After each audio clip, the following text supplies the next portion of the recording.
one more important cell organelle, that is ribosomes.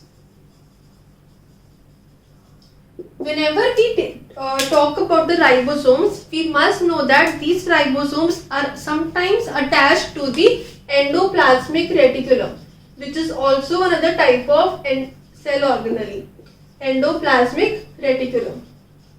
And if they are attached to endoplasmic reticulum, they become the rough endoplasmic reticulum. To know more about this organelle, you can refer to my video, but till now, or in the concept of ribosomes, we must know that they are sometimes attached to this organelle and the name changes to the rough endoplasmic reticulum. Now when we talk about the ribosomes, they are actually known as the place of protein, or we can say the manufacturing of proteins inside the cell is done through the help of ribosomes.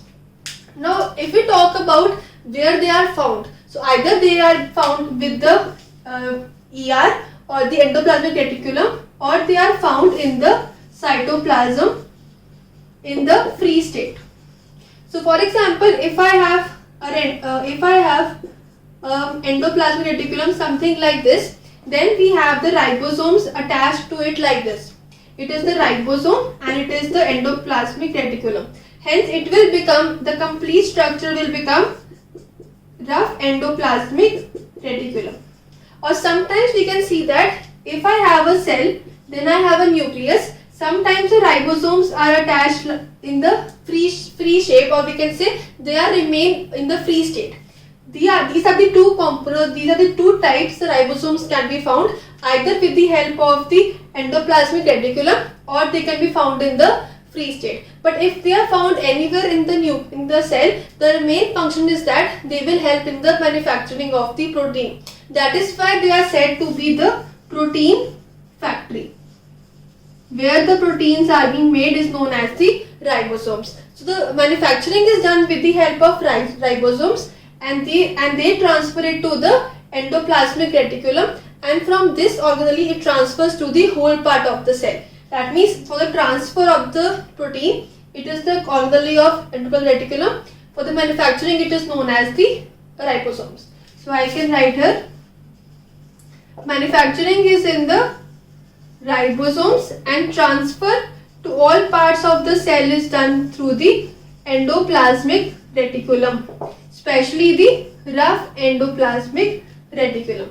Now these ribosomes contain a special type of substance known as the ribonucleoprotein, which is actually the combination of ribonucleic acid and the protein. Together it is known as the ribonucleoprotein, which is actually found in the ribosomes. Now when they are in the ribosomes, all the ribosomes have the equal amount of ribonucleic acid and the proteins. So they are always found in equal quantities. So we have discussed till now that where the ribosomes are found, either they are found in the endoplasmic reticulum, they are attached to it, or they are found in the free state in the cytoplasm. Then we have discussed the main composition of it. It is formed of ribonucleic acid or the proteins. Together it is referred to as the ribonucleoprotein, and always we have both of them in the same quantities. Then we have discussed what is the main function of ribosomes. The main function is the manufacture of proteins. That is why it is referred to as the protein factory. That means the manufacturing of protein is done in the ribosomes. But when they have manufactured the protein, they give it to the endoplasmic reticulum, and this component transfers to the all parts of the cell. This was the concept of the ribosomes.